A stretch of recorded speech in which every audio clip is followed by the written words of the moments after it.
Dr. Vexilon Prill had faced many challenges in his distinguished career as the Galactic Federation's leading xenoveterinarian. He'd vaccinated the acid-spitting slug beasts of Rigel 7. He'd performed delicate neural surgery on the telepathic bee collectives of the Andromeda Cloud. He'd even once successfully extracted 17 parasitic moon worms from the cerebral cavity of a Jovian whale shark without losing a single tentacle. But nothing, absolutely nothing, had prepared him for Earth. Final approach to Earth. Veterinary Exchange Program Headquarters, Dr. Prill, announced the ship's AI in its perpetually soothing voice. Please secure yourself for landing procedures. Vexilon's 3 hearts pounded arrhythmically as he secured his safety harness. His pale blue skin had taken on a distinctly greyish hue, and the fine sensory filaments along his cranial ridge were standing fully erect, a clear sign of extreme distress among Arcturians. "Thank you, ship," he replied, his voice squeaking on the second syllable. "Please review quarantine protocols one final time."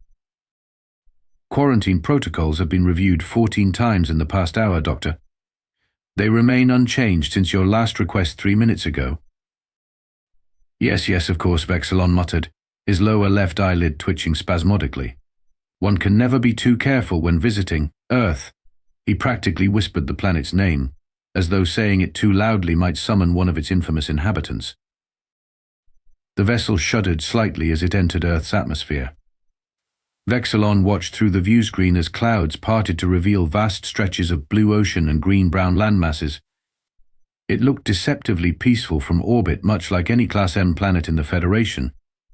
Hard to believe this innocuous-looking world was home to the most terrifying species ever to join galactic society: humans.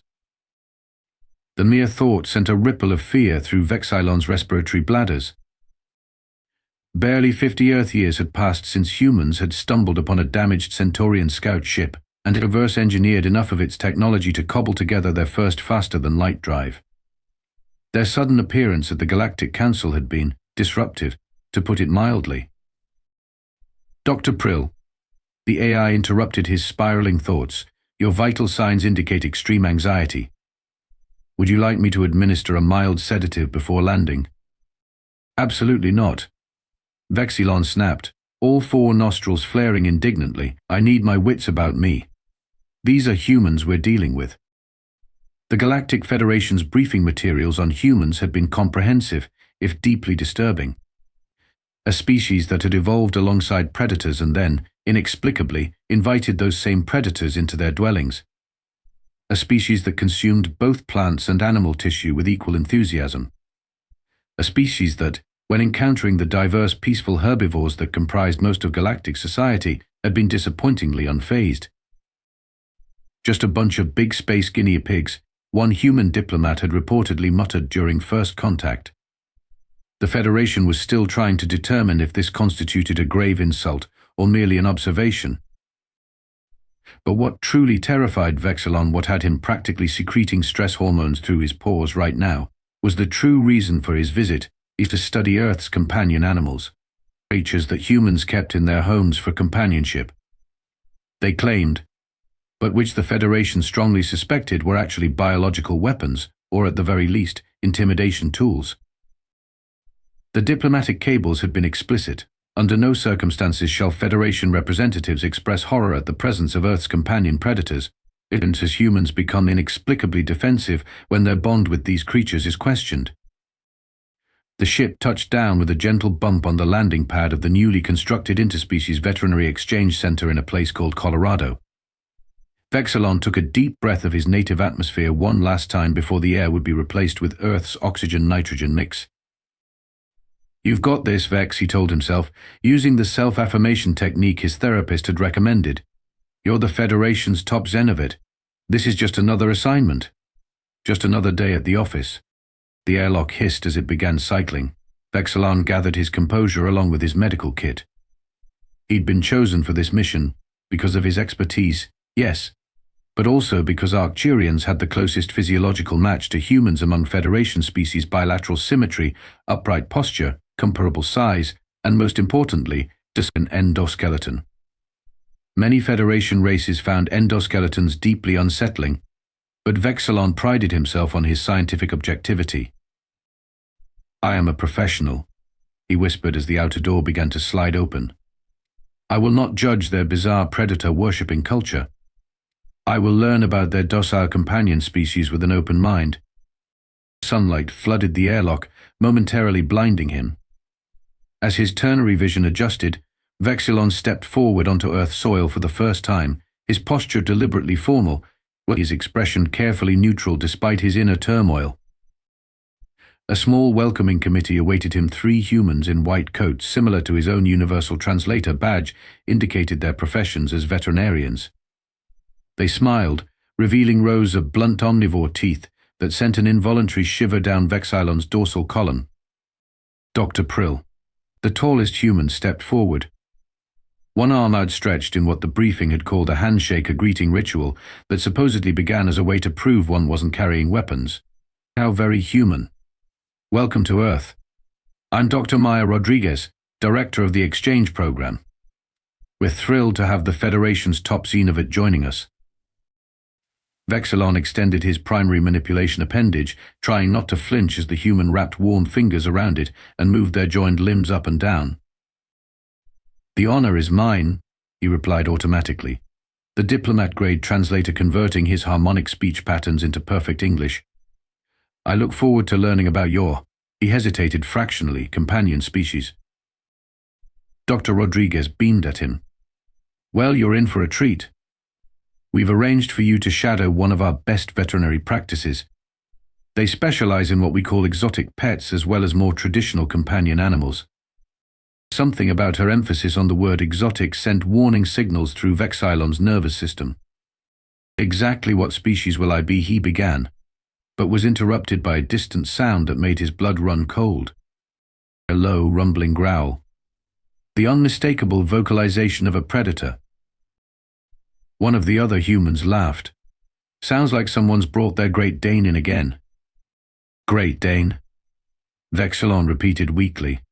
"Oh, it's a dog breed," Dr. Rodriguez explained casually. "You'll be seeing lots of those. They're our most popular companion animals. Don't worry, they're extremely friendly." "Don't worry," Vexilon thought, his knees suddenly wobbly. "I've just traveled 17 light-years to study creatures that make that sound, and she says don't worry." The Galactic Federation had clearly underestimated the madness of humans. The mile-high veterinary clinic was, thankfully, not actually located a mile in the air as Vexilon had initially feared. Still, nothing about the unassuming single-story building suggested it was a facility designed to house and treat predatory creatures. Where were the reinforced titanium doors? The neural disruptor fields? The emergency lockdown protocols? Dr. Rodriguez had departed after introducing Vexilon to his host for the exchange program, a human called Dr. Jack Winters, chief veterinarian and owner of the clinic. "So, you're our ailing guest vet, huh?" Dr. Winters looked Vexilon up and down with undisguised curiosity. He was a tall human with untidy brown hair, keen eyes, and what the Federation guidebook classified as a perpetual smirk. "Dr. Vexilon Prill, 3rd-rank xenoveterinarian of the Galactic Federation's Biological Research Division," Vexilon replied formally, attempting to keep his sensory filaments from twitching nervously. "Yeah, we got the memo. I'm Jack." The human gestured toward the entrance with a casual wave. "Come on in. We've got a full schedule today, and I'm guessing you'll want to see everything." Everything was precisely what Vexilon was afraid of. The interior of the clinic was bright and clean, with a reception area where several humans sat with various containers. Vexilon's ternary vision picked up movement inside these containers, small creatures, mostly non-predatory from what he could determine at a glance. So far, reassuringly civilized. "Using Bessa idea. Hello." "Morning." Ellie, Dr. Winters called to the young human female behind the reception desk. "This is Dr. Prill from space. He'll be shadowing me for the exchange program." "From space?" Vexilon corrected automatically. "I'm from Arcturus Prime, specifically the floating metropolis of—" Cool. Dr. Winters interrupted. "Ellie, what's our first appointment?" The receptionist smiled. Max is here with Titan. Exam room 2. Dr. Winter's face lit up. Perfect. Nothing like starting with a classic. Something about his enthusiasm made Vexilon deeply uneasy. He followed Dr. Winters down a corridor to a door marked 2 and stepped inside. The room contained a metal examination table, various medical equipment that looked primitive but functional, and 2 figures, a human male and something else. Something large. Something with teeth. Max. How's it going, buddy? Dr. Winters greeted the human cheerfully. And there's the big guy himself. How's Titan doing today? Vexilon froze in the doorway, all 3 hearts stopping momentarily. The creature called Titan was enormous, at least by Earth standards. It stood nearly a meter tall at its heavily muscled shoulders, with thick grey-black fur, amber eyes that seemed to burn with ancient hunting instinct, and most alarmingly, a jaw structure clearly evolved for tearing flesh. The beast's ears were pointed forward with interest, and its mouth hung slightly open, revealing rows of gleaming white fangs. When the creature noticed Vexilon, it turned its massive head toward him and emitted a deep, rumbling growl that seemed to vibrate through the room. Vexilon's survival instinct screamed at him to flee, but his limbs had turned to stone. This was it. This was how he died. 17 stellar commendations for veterinary excellence, only to end up as a snack for an Earth monster. Titan.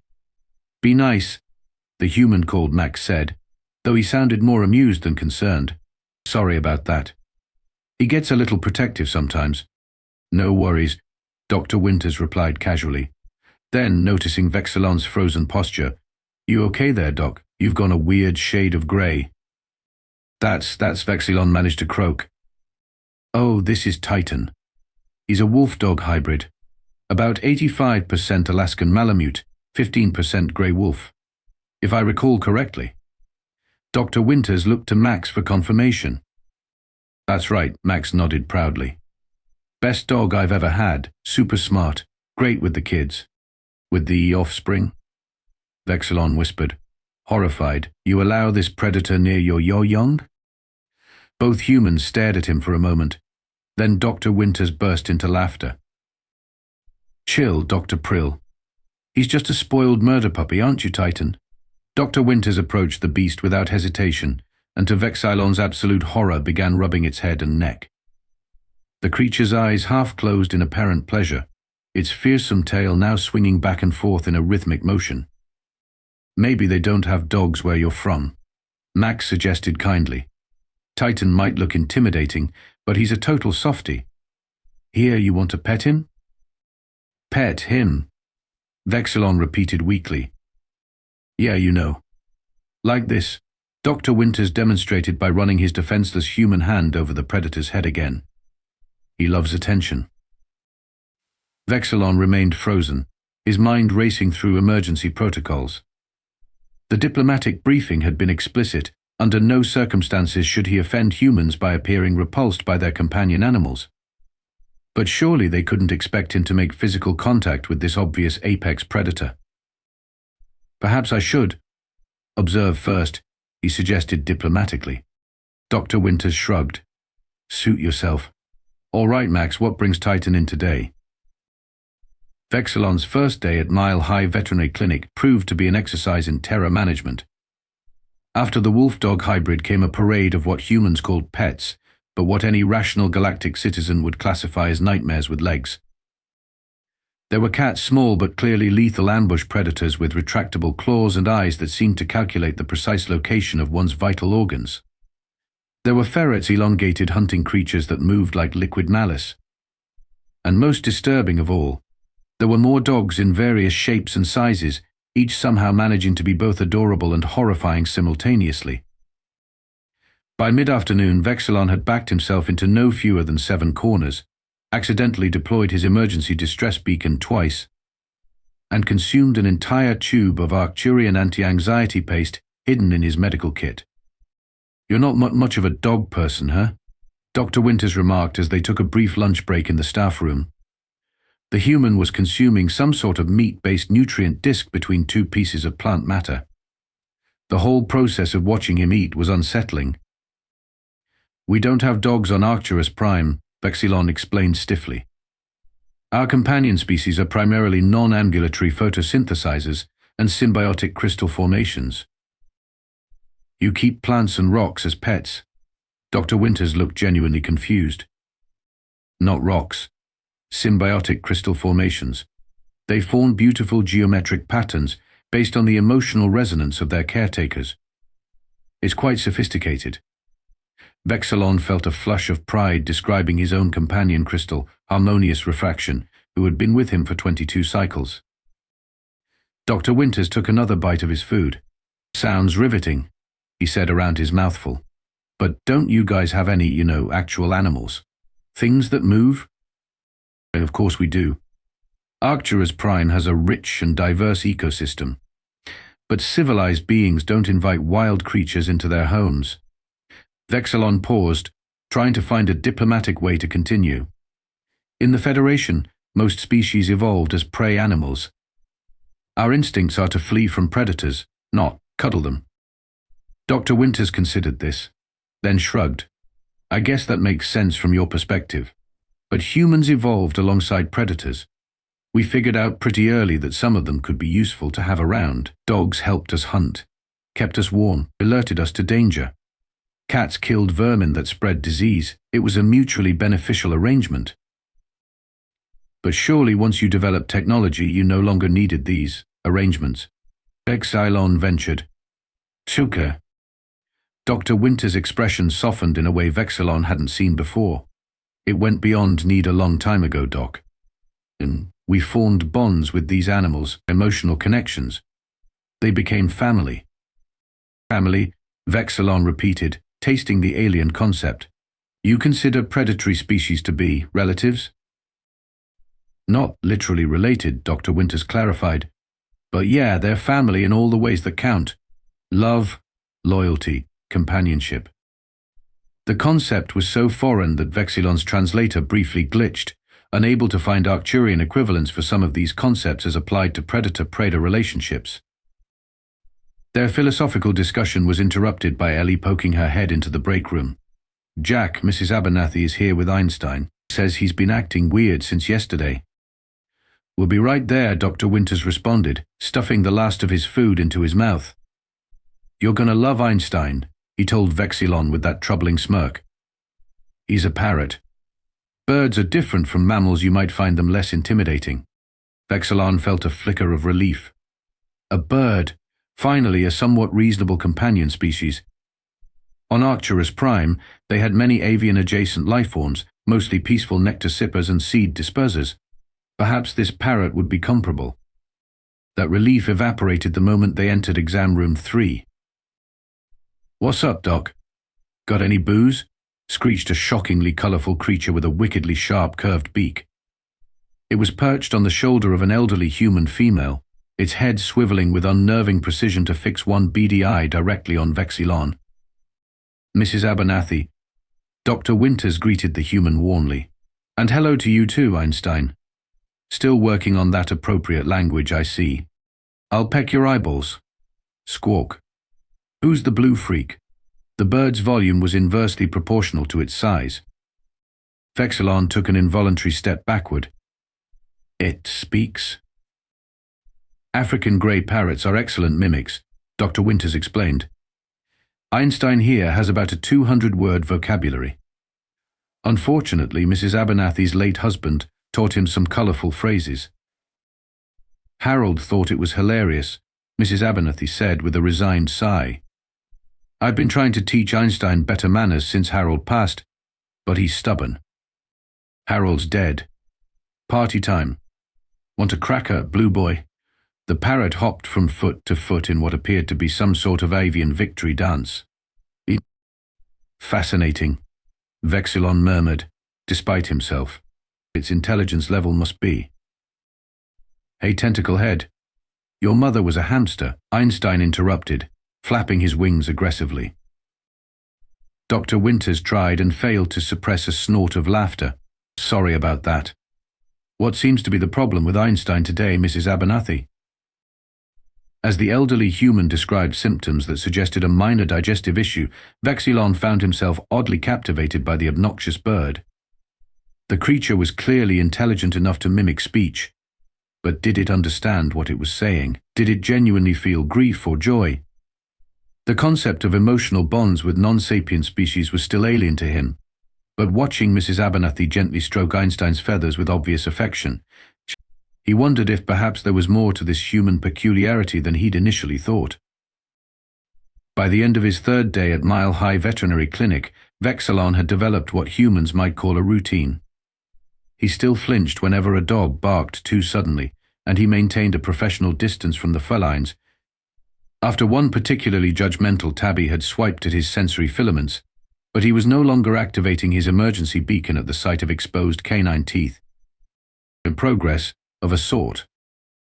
He was updating his research notes during a quiet moment when the clinic's front doors burst open with a bang. A frantic human male rushed in carrying something wrapped in a blood-stained towel. "Help! Please, somebody help!" The man shouted, his voice cracking with panic. Dr. Winters emerged from an exam room at a run. "What happened?" "It's Pixel, my daughter's ferret." He got out of his cage and the man's voice broke. He got into the garage. "I think he ate some antifreeze. He just started having seizures." Exam room 1. Now, Dr. Winters ordered with an authority Vexilon hadn't heard before. The smirking, laid-back human had vanished, replaced by a focused medical professional. "Ellie, call Dr. Chen for backup. Vexilon, with me." Before he could process what was happening, Vexilon found himself hustled into the exam room. Dr. Winters carefully unwrapped the towel to reveal a small, limp, cream-colored ferret. The creature was seizing violently, foam gathering at its mouth. "Ethylene glycol poisoning," Dr. Winters confirmed grimly. "We need to start treatment immediately, or we'll lose him." "Lose him?" Vexilon repeated, momentarily confused by the colloquialism. "He'll die," Dr. Winters clarified bluntly. "I need you to assist. Now." Part of Vexilon, the part still governed by millions of years of prey species evolution, whispered that allowing a predator to perish was hardly a tragedy. But another part, the medical professional who had sworn oaths to preserve life, recognized the urgency in Dr. Winters' voice. "What do you need me to do?" he asked. "To grab the IV ethanol solution from that cabinet. We need to start administration immediately to prevent the antifreeze from metabolizing into toxic compounds." Vexilon moved with practiced efficiency, his extra limb joint providing the dexterity needed to prepare the solution while Dr. Winters stabilized the tiny patient. As they worked, the human filled him in on the treatment protocol. Antifreeze tastes sweet to animals, but it's deadly poisonous. The ethanol competes with the same enzymes, which buys us time to flush it from his system. Vexilon adjusted the IV flow rate based on the ferret's body mass. On Arcturus, we use synthetic enzyme blockers for similar toxic exposures. "We have those too, but sometimes old-school methods work best in an emergency," Dr. Winters replied without looking up. "Hold him steady while I place this catheter." The ferret's owner paced anxiously in the background. "Is he going to make it? My daughter will be devastated if—" "We're doing everything we can," Dr. Winters assured him, his tone professional but kind. "Pixel has youth on his side, and we caught it fairly quickly." As they worked together to save the small predator, Vexilon found himself strangely invested in the outcome. The ferret Pixel was no longer just a primitive hunting creature, but a patient in distress. A being with a name, with connections to others who valued its existence. Heart rate stabilizing, Vexilon reported after administering an additional medication. Respiratory function improving. "Good work." Dr. Winters nodded approvingly.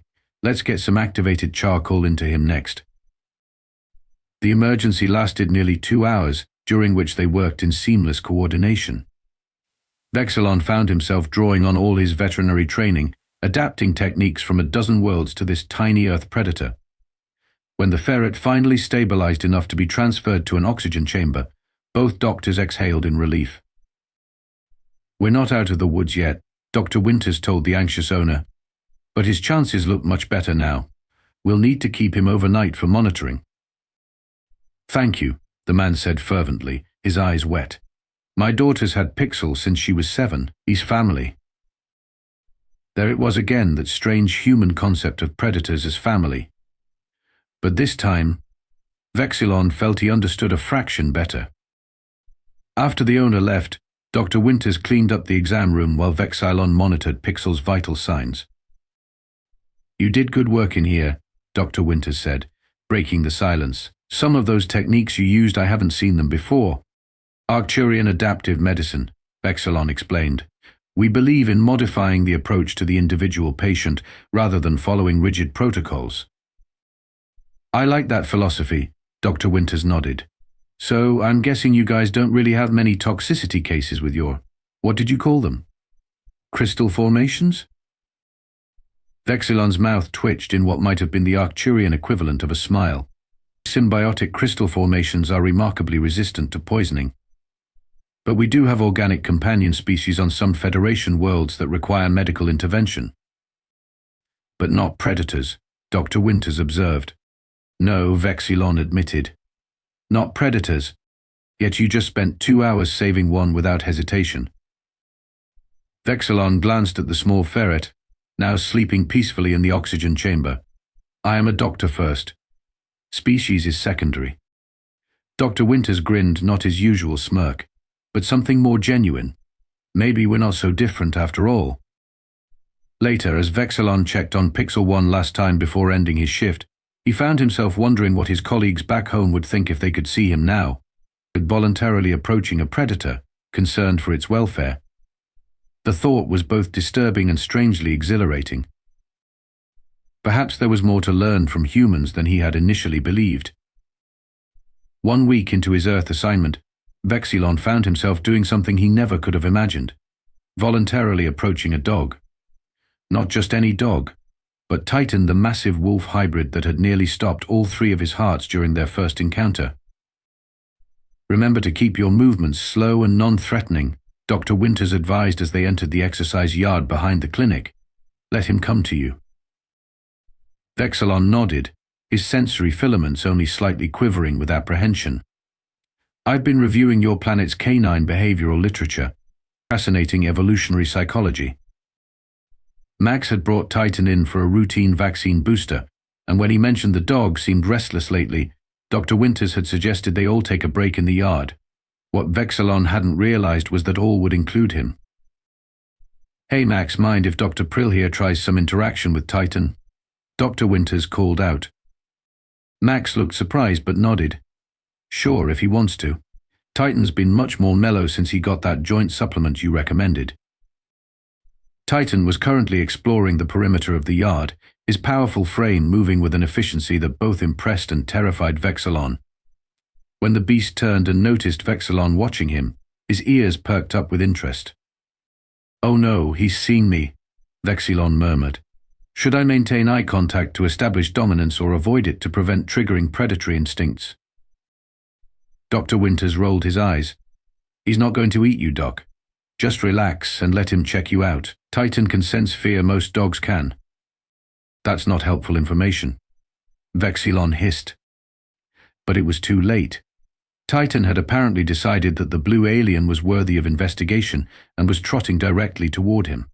Vexilon froze, his respiratory system shifting into emergency low oxygen mode, an evolutionary response designed to minimize movement when faced with a predator.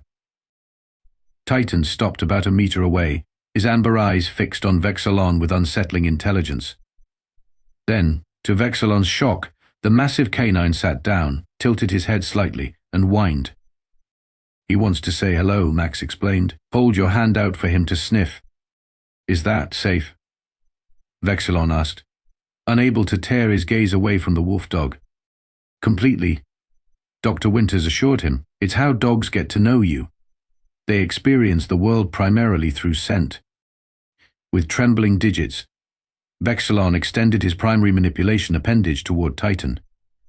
The dog leaned forward and sniffed delicately at the alien's blue fingers, his wet nose twitching as he processed the unfamiliar scent. Then, astonishingly, Titan gave Vexilon's hand a quick lick. "What just happened?" Vexilon gasped, snatching his hand back in surprise. Dr. Winters chuckled. Congratulations, you've been approved. State. Approved for what? Pray for friendship. He likes you. Vexilon stared at his hand, then at the wolf dog, who continued to regard him expectantly. The apex predator. Likes me? Try petting him now, Max suggested, just on the head or back. Moving with the caution of someone disarming an explosive device, Vexilon reached out again. His fingers made contact with Titan's fur coarser on top, softer underneath. The dog leaned into the touch slightly, and a strange rumbling sound emanated from his chest. Is he growling? Vexilon asked nervously. Nope. That's a happy groan, Dr. Winters explained. It means he's enjoying the attention. Emboldened, Vexilon continued petting the massive canine. Something unexpected was happening inside him, a curious warmth spreading through his chest cavity. For the first time, he was seeing Titan not as a threat, but as a sentient being with preferences, emotions, and yes, even gentleness. I believe I understand now, Vexilon said softly, more to himself than the humans. The bond you described. It's not just about utility or protection or even companionship. It's about trust across biological divides. Titan, seemingly satisfied with the interaction, stood up, performed a full-body shake that reminded Vexilon of seismic events, then trotted back to Max for ear scratches. You know, Dr. Winters said thoughtfully, I never really considered how weird our relationship with animals might seem to other species. Humans have this strange ability to look at creatures with big teeth and claws and think I'd bet that would make a great roommate. It's more than strange, Vexilon replied. It's practically unique in the galaxy. Most sapient species avoid predators entirely or eliminate them. A few utilize them for specific purposes but maintain strict separation. Only humans seem to have this affinity for forming emotional bonds with species that could theoretically consume them. Maybe that's why we've survived as long as we have, Max suggested. We learn to understand predators instead of just fearing them. The observation struck Vexilon like a revelation. In that moment, watching Titan playfully bumping his massive head against Max's leg, he understood something fundamental about humans that no Federation briefing had captured. Their strange predilection for befriending dangerous creatures wasn't a sign of madness, it was a profound expression of their species' defining characteristic. Humans didn't just tolerate danger. They embraced it, transformed it, and ultimately loved it. Your species, Vexilon said slowly, is either the most foolish or the most courageous in the galaxy. I'm still not entirely sure which. Dr. Winters laughed. Why not both? Come on. Let's go back inside. I've got a three-legged cat coming in next that I think you'll find interesting. As they walked back to the clinic, Vexilon found himself glancing back at Titan, who was now rolling blissfully on his back in the grass, massive paws batting at nothing. A fearsome predator, reduced to what could only be described as gleeful silliness. Perhaps, Vexilon thought, I have been asking the wrong question all along, and not why do humans keep predators? But rather, what does it mean that these predators choose to stay with humans? Transmission commencing to Galactic Federation Xenobiology Council, Vexilon announced, adjusting the holographic recorder in his temporary Earth quarters. After 2 standard weeks at Mile High Veterinary Clinic, it was time for his official report. He cleared his throat and straightened his formal diplomatic vestments, which felt strangely constraining after days in practical Earth medical attire. Esteemed council members, I submit this preliminary analysis of human-predator symbiotic relationships as observed during my ongoing cultural exchange program on Earth. Vexilon paused, struggling to maintain the detached scientific tone expected in official Federation reports. How could he possibly convey what he had experienced? The fear giving way to fascination, the prejudice surrendering to understanding. My initial assessment of human companion predators as potential biological weapons or intimidation tools was, he hesitated, profoundly incorrect. He imagined the gasps from the council chamber. While Earth's companion species, particularly dogs and cats, do indeed possess evolutionary adaptations for hunting and killing, their relationship with humans represents something unprecedented in galactic society. a genuine cross-species emotional bond based not on dominance or utility, but on mutual affection. Vexilon activated his datapad, projecting images he had recorded during his time at the clinic. To consider Exhibit A, the creature humans call a Chihuahua, a selectively bred miniature canine with aggressive tendencies inversely proportional to its size. Despite weighing less than an Arcturian breakfast fruit, this diminutive predator believes itself capable of challenging beings hundreds of times its mass. Yet its human companion responds not with rational fear, but with what they term amusement and endearment. The recording showed a tiny, trembling dog barking furiously at Vexilon, while its human owner cooed and called it brave. Exhibit B, the Maine Coon cat, a feline nearly the size of a juvenile Regalian swamp prowler, with claws capable of shredding standard Federation protective gear. Humans permit this creature to sleep on their beds, often directly on their respiratory organs. The image shifted to show an enormous fluffy cat sprawled across the chest of a peacefully sleeping human. But most remarkable of all, Exhibit C, the wolf-dog hybrid, a creature genetically similar to wild predators that hunted humans' evolutionary ancestors. Humans have not only tamed these potential threats, but have integrated them so completely into their society that the animals demonstrate protective behaviors toward human young. The final recording showed Titan gently playing with a small human child, the massive beast carefully restraining its strength as the child tugged on its fur and ears with delighted squeals. This behavioral adaptation defies conventional xenobiological models of predator-prey dynamics, Vexilon continued. It suggests that humans possess unique capabilities for interspecies empathy and communication that may exceed even our most advanced Federation members. He took a deep breath before reaching his conclusion. I believe this unusual trait may explain much about human behavior that has puzzled the Federation, particularly their seemingly contradictory approach to galactic diplomacy. Like their companion predators, humans can be simultaneously formidable and gentle, territorial yet welcoming, fiercely independent, but deeply loyal to their allies. Vexilon paused the recording.